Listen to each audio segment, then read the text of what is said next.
I get asked a lot what I do with my tumble polished rocks. The majority of them go into these containers just for storage, but I put them in clear containers so that I can see what I have, and anyone interested in coming over and grabbing some can easily see what's available. Like I say, these are the average. Well, yeah, there's nothing wrong with them. They're nice rocks, all mostly from Western Australia, all polished over the last couple of years by me. But the really good ones I keep for myself. And they go into little treasure chests like this that are scattered around the house normally, just so that I can appreciate them.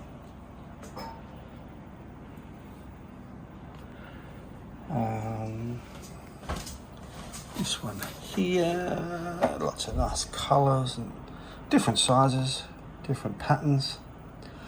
And like I say, most of these are from Western Australia, just up north, near the goldfields, that sort of thing.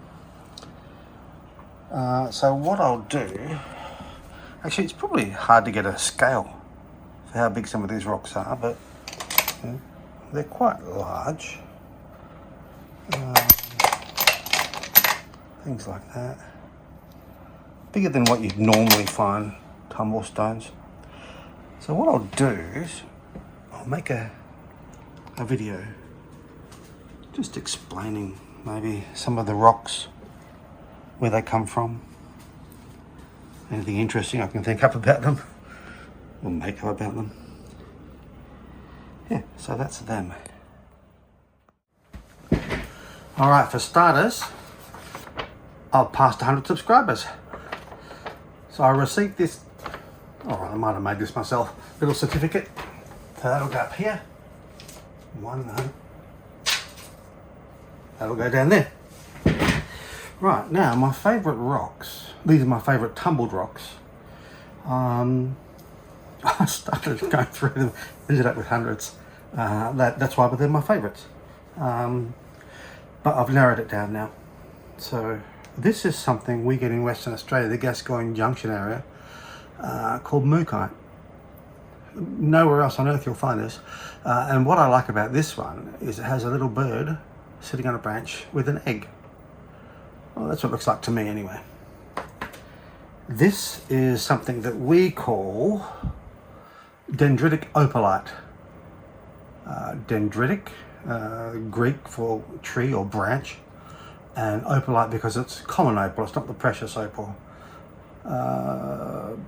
People are changing their minds about calling it opalite because opalite is a man-made opal, a synthetic opal. They've used that brand name now, opalite, but we stick with that because we've been calling it that for years. This is a piece of banded jasper. Beautiful, really fine lines. Now all these rocks have varying hardnesses. The hardnesses are measured in something called the Mohs scale, M-O-H-S scale. Mohs. This is Tiger Eye, sorry, this one, Tiger's Eye.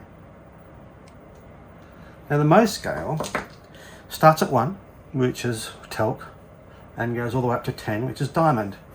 And most of these rocks fall in between that 5, 6, 7, something like that, except some that are quite a bit lower, like 3s and 4s, and you wouldn't tumble a 3 or 4 with a 7 because after a week of tumbling, you'd open it up and there'd only be 7s left. All the 3s and 4s have just been turned to dust. So it's quite important to know what the Mohs hardness level of any rock is. This is something we get called peanut wood. Again, from up in the Gascoyne Junction area.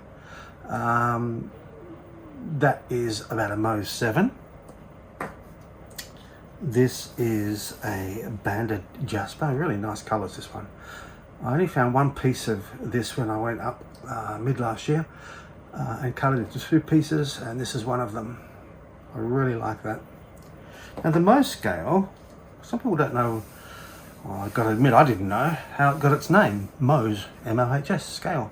So what I'll do, this is chrysocolla. Now this is really soft. This is only 3 or 4 on the Mohs scale. So you put that in with any of these other ones and it would just disappear within days. So the Mohs scale, I'll give you a multiple choice question here. What does Mohs mean? What does Mohs scale mean? Is it A, measurement of hardness? Does it mean measurement of hardness? This is another piece of mookaite, one of my favorites. Look at the colors in that. B, is it French, or sorry, German, for material hardness? Could well be, eh? Or was it invented by a guy named Mo? Never know, might have been invented by a guy named Mo. This is a jasper, a banded jasper. Again, really colourful stuff. Sort of like a little rainbow in there.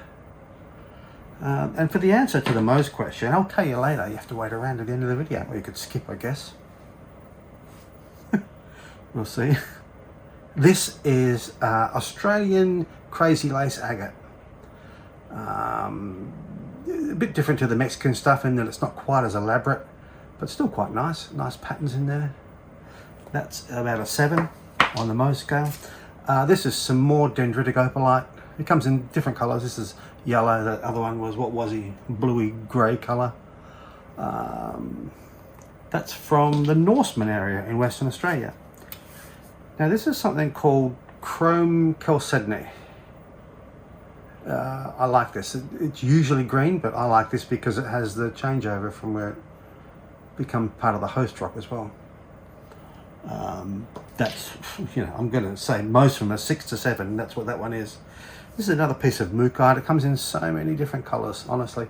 It's fantastic rock. Again, this is the one we only get in Western Australia, only in the Gascoyne region, at a place called Mooka Creek.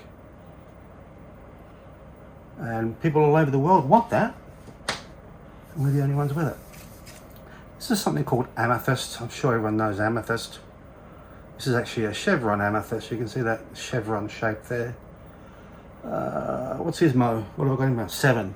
Again, everything's about a 7. This is something we call breccia. So breccia means a rock that's been broken up, and then over time minerals rejoin it back into a rock. So you can see broken up bits of mainly jasper and chert in here, and then that's been rejoined into a rock, which I've then cut up and polished. Breccia we call it. Brecciated jasper, brecciated chert would probably do the same. This is something, it's like tiger eye. You can probably, I'm hoping you can see the, what do they call it, chatoyancy. It's the cat's eye effect. So tiger iron is something like tiger, well, it's tiger eye, but it's combined with iron in bands. Really nice rock, love it. What's this one? This is a conglomerate. It's a bit non-specific, isn't it? So yeah, it's a conglomerate of rocks that have washed down a river or something like that, and then again rejoined like the breccia into a solid, and then some bloke comes along, cuts it up and polishes it. Me. Now this is not a local rock. This is something, well, as far as I know, it's not local. I've tried to get it and we just have to buy it in. So this is something called sodalite. It's a little bit soft. I think it's about a 5.5, 6 on the Mohs scale. But yeah, we don't get many blue rocks in Western Australia. Bit of a pity. I really like that one. And this is something called chrysoprase. Beautiful colours. They're like little aerial shots of beaches. Well, that's what I think anyway. Chrysoprase. And that is a 7 again on the Mohs scale. Now this one is a brecciated mookaite. So you can see the lines where it's been broken and then joined again. Some of these light colours of the mookaite don't gloss very well, but having something a bit matte like that is a bit of a nice addition to the rock collection, I think. This, another banded jasper from the Pilbara area when I went up last year. There's a lot of that. It seems to be everywhere out there, the banded jasper. Now this, I don't know if this is local or not. I think I bought this one of the spot meat as a chunk, cut it up and then polished it. But I don't know if you can, I don't know if it's coming up, but you get this, this is an agate firstly. Very hard, at least a 7 on the Mohs scale. You get this, what's called druzy pockets. So the druzy pocket is a pocket inside, an empty pocket, and it has all these crystals. Very nice. Most agates have that. Well, I guess all agates would have it, or else they would be a thunder egg, which is an agate that's filled in. This again, different colours of mookaite, our own rock from WA, beautiful colours. This one, another WA rock, well not purely WA, but it is one of our main rocks, is rhodonite. Again, up near the Kennedy Range area and Gascoyne Junction. Beautiful colours, beautiful rock. Again, that's quite soft, that's 5.5 to 6. This one is something called starry jasper. It's just a jasper. The starry is what someone decided to call it. But yeah, it's jasper with these veins of quartz running through it, like little sort of thunderbolts. Again, beautiful. This is a piece of chrysoprase again, but totally different to the last piece I showed you. I really like this. It looks like something you could eat. I tried, it hurt my teeth. Now this I have absolutely no idea. I would say it's a jasper. It was quite soft. When you cut the rocks, you get a good feel for how soft or hard a rock is. And when I cut this, it was sort of crumbling and coming away in pieces. So I know it's soft, so it went in with other soft rocks when it tumbled. But yeah, very happy with that. There's bits of quartz running through there. I like it. This one is a piece of picture jasper. This was from a place near Paynes Find in Western Australia. It's everywhere out there again, jasper. Now this I like, sort of like the Slazenger logo. This is mookaite, but very different sort of colouring. That's the good thing about mookaite, it just has so many different colours, and it polishes real well as well. This is a piece of chert. Terrible name, but some really subtle sort of colours coming out in chert. You get these browns and greys. So that's chert. That's really quite hard. That's about a 7 or 8 maybe. Here's another piece of dendritic opalite. Again, sorry to all those people that think opalite's only a man-made opal. But yeah, we call it dendritic opalite. Nice stuff. Another piece of tiger iron, but this one, you can't see so much tiger effect happening, but you can see the bands of iron in there. Those really solid dark bits of iron. So yeah, that's tiger iron as opposed to tiger eye, which is more without the iron, just the tiger's eye. This, I don't know. It's got jasper, it's got quartz, it's got some nice colours, that's why I like it. What it is, I don't know. Yeah, that'll happen. You go along, you find lots of jaspers, and all of a sudden you'll find something like that, and you go, where'd that come from? All on its own. This is, I suspect, mookaite in some sort of a. It's been broken up, so it's brachiated mookaite in some sort of brown matrix rock that I discovered a place out of Carnarvon heading back towards Shark Bay. There's a hill on the side of the road, and went and checked it out, and it was full of this stuff. I really like it. Even better because I found it myself rather than got a map and say, yeah, go find rocks here. So yeah, it was just something I discovered. Very happy with that. This is pink opal, common opal. Quite rare in that you don't find the pink as often as you do the yellows or the greens or the greys. This is again a piece of brachiated mookaite. Again, because it's the pale colours, it doesn't quite gloss as well as some of the darker ones, but again, I love it. I think it's great. Sort of a semi-gloss finish. Another piece of dendritic opalite. I like the beigey sort of colours that come through in the tree structures in that one. Who's next? We're nearly there, don't worry. A piece of chert. I just like the swirls and stuff in that. It was actually from Mora, not far out of Perth. Probably about the closest place you'll find anything interesting in the Perth region, close by. This is a brecciated mookaite, and you can see as I rotate it, some places haven't glossed very well, but others have. And again, this is a rock that's been broken up and rejoined over time, mineralization, and it forms into a whole new rock again. This is something called polychrome jasper. We don't get it in Western Australia. This came with my very first kit that I got. It was a tumbling kit from National Geographic, and it had this chunk of rock in there, and this is how it ended up. I'm very happy with that.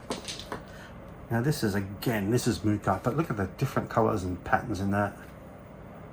It really is a magnificent rock, and quite easily accessible for people that know where to find it. This is a piece of chrysocolla. This is a very soft rock. I'm tumbling some at the moment. I'll have a video coming out soon. This is about 3 to 4 on the Mohs scale. So very soft. Sometimes hard to get a good polish on. You'll get bits that crack out of there. It's actually a mixture of rocks. So it's azurite, malachite, a few other rocks, bits and pieces that get together and become this colourful lump. This one here is a picture jasper again. I don't know where this came from, but I like the colours, the sort of bluey grey and brown. That would be from the Pilbara area, but where exactly I can't be sure.